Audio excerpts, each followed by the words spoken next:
নমস্কার বন্ধুরা, আমি অনিন্দিতা আপনাদের সকলকে স্বাগত জানাচ্ছি।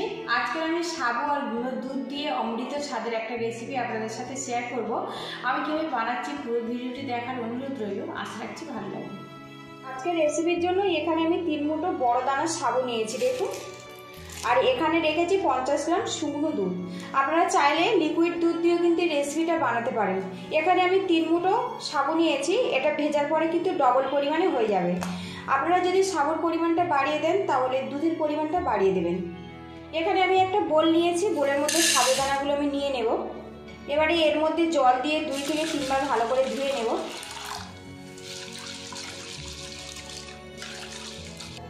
এদিকে সাবুটা আমি ভালো করে ধুয়ে নিয়েছি, এবার এর মধ্যে আমি জল দিয়ে দেব।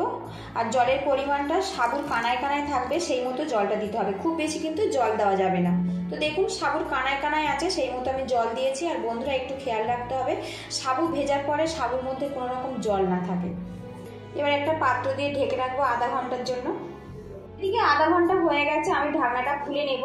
আর এখন দেখুন সাবুর মধ্যে কোনো রকম কিন্তু জল নেই, সাবুটা বেশ ফুলে নরমও হয়ে গেছে। এইভাবে কিন্তু নরম করে নিতে হবে। আর বন্ধুরা একটু খেয়াল রাখতে হবে এই সাবুটা কিন্তু খুব বেশি নরম করবেন না, একটু শক্তর উপর রাখবেন, তাহলে রেসিপিটা পারফেক্টভাবে তৈরি হবে। এদিকে একটা বোলের মধ্যে আমি 1.5 কাপ পরিমাণে জল নিয়েছি। এবার এই জলের মধ্যে যে 50 গ্রাম আমি গুঁড়ো দুধ রেখেছিলাম দিয়ে দেব।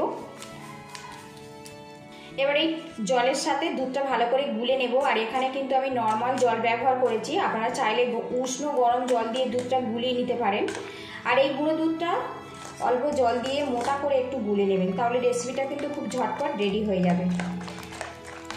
চামচের পিছন দিয়ে এইভাবে নাড়াতে থাকবো, তাহলে দুধটা কিন্তু সুন্দরভাবে গুলে যাবে। এদিকে দেখুন দুধটা কিন্তু আমি বেশ ভালো করে গুলিয়ে নিয়েছি, একদম ঘনভাবে কিন্তু রেডি হয়ে গেছে। এবার এটা আমি সাইড করে দেব। এদিকে আমি একটা প্যান গরম করে নিয়েছি, আর এর মধ্যে দিয়ে দেবো 1 চামচ পরিমাণে ঘি। এবারে এখানে কিছুটা কাজু আর কিছুটা কিশমিশ নিয়েছি, এই ঘিয়ের মধ্যে দিয়ে ভেজে নেব। আপনারা পছন্দ মতো ড্রাই ফ্রুট এখানে ব্যবহার করতে পারেন, আর কম বেশি করে নিতে পারেন। একটু হালকা হাতে এগুলো নাড়াচাড়া করে নেব।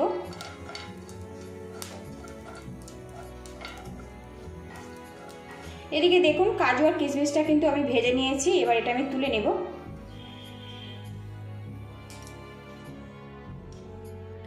এর মধ্যে আরো সামান্য ঘি ব্যবহার করব। এবারে এর মধ্যে দিয়ে দেবো ভিজিয়ে রাখা সাবু। সাবুটা ঘিয়ের সাথে একটু নাড়াচাড়া করে নেব।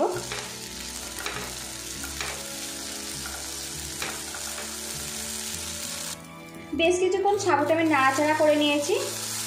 আর এইভাবে যদি ঘিয়ের মধ্যে সাবুটা দিয়ে আপনারা একটু ভেজে নেন, তাহলে রেসিপিটা যখন রেডি হয়ে যাবে সাবুটা খেতে কিন্তু অনেক বেশি সুস্বাদু হবে। তো দেখুন কালারটা কিন্তু একদম চেঞ্জ হয়ে গেছে। এবারে এর মধ্যে গুলে রাখা দুধটা আমি দিয়ে দেব। এবারে এর মধ্যে একটা এলাচ মুখটা ফাটিয়ে নিয়েছি দিয়ে দেব, এতে ফ্লেভারটা খুব ভালো আসবে। এবার এটা একসঙ্গে আমি ফুটিয়ে নেব। আর বন্ধুরা আপনারা যদি লিকুইড দুধ ব্যবহার করেন সেক্ষেত্রে কিন্তু দুধটা ফুটিয়ে একটু ঘন করে নিতে হবে। এখানে আমি যেহেতু গুঁড়ো দুধ ব্যবহার করেছি একটু ঘন করে গুলে নিয়েছি। এদিকে দেখুন দুধ আর সাবুটা কিন্তু বেশ ফুটে গেছে। গ্যাসের হিটটা আমি লো টু মিডিয়ামে রাখবো, রেখে এটা 5 মিনিট ফুটিয়ে নেব। আর এখন দেখুন সাবুটা কিন্তু উপরে ভাসতে শুরু করেছে আর একদম আলাদা আলাদা হয়ে গেছে। এদিকে দেখুন দুধ আর সাবুটা কিন্তু 5 মিনিটের মতো ফুটিয়ে নিয়েছি, এতে সাবুটা কিন্তু বেশ ভালো মতো সিদ্ধ হয়ে গেছে আর দুধটা কিন্তু বেশ ঘন হয়ে গেছে। এবারে এর মধ্যে দিয়ে দেবো কিছুটা বাতাসা আর দিয়ে দেবো সামান্য পরিমাণে মিছরি। আপনারা কিন্তু বাতাসা মিছারি দিয়েও বানাতে পারেন কিংবা চিনি দিয়েও বানাতে পারেন। আর এখানে মিষ্টিটা কিন্তু স্বাদ মতো দিতে হবে। এখানে যে কোনো পায়েস আমি একটু হালকা মিষ্টি খেতে পছন্দ করি, সেই জন্য মিষ্টির পরিমাণটা একটু কম রাখলাম। মিষ্টিটা আপনারা যতটা পছন্দ করবেন সেই মতো দিতে হবে। এখানে বাতাসা ব্যবহার করেছি, বাতাসা দেওয়ার পরে কিন্তু পায়েসের কালারটা একদম চেঞ্জ হয়ে যাবে।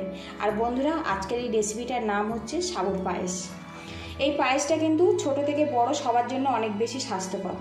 আর এই রেসিপিটা কিন্তু আপনারা যে কোনো উপবাসের দিনেও বানিয়ে খেতে পারেন, বাচ্চাদের বিকালের টিফিন হিসেবেও কিন্তু বানিয়ে দিতে পারেন, খেতে কিন্তু অনেক বেশি ভালো লাগবে। এবারে এর মধ্যে দিয়ে দেবো ভেজে রাখা কাজু আর কিশমিশ। এবার এটা ভালো করে মিক্স করে নেব। আর বন্ধুরা রেসিপিটা ভালো লাগলে একটা লাইক দিয়ে দেবেন, আর চ্যানেলে নতুন হয়ে থাকলে চ্যানেলটিকে সাবস্ক্রাইব করার অনুরোধ রইল। বাতাসা আর মিছরি দেওয়ার পরে কিন্তু এই দুধটা কিন্তু একটু পাতলা হয়ে যাবে, সেটাও কিন্তু একটু ঘন করে নিতে হবে।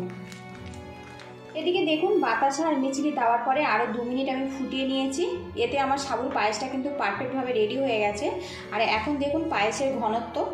এই অবস্থাতে গ্যাস লিডটা আমি বন্ধ করে দেবো। ঠান্ডা হলে এই পায়েসটা কিন্তু আরও একটু ঘন হয়ে যাবে। ঠান্ডা করে আপনাদের সঙ্গে আমি দেখা করছি। তো দেখুন এইরকম ঘনত্ব এই পায়েসটা কিন্তু নামাতে হবে। ঠান্ডা হলে কিন্তু পারফেক্টভাবে তৈরি হয়ে যাবে।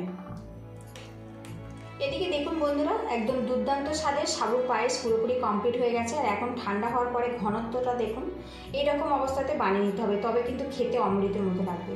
পুরো ভিডিওটি দেখার জন্য আপনাদের অসংখ্য ধন্যবাদ রইল। আপনারা ভালো থাকবেন, সুস্থ থাকবেন। দেখা হবে নেক্সট ভিডিওতে। আর আজকের এই রেসিপিটা আমি উপবাসে পরিবেশন করব।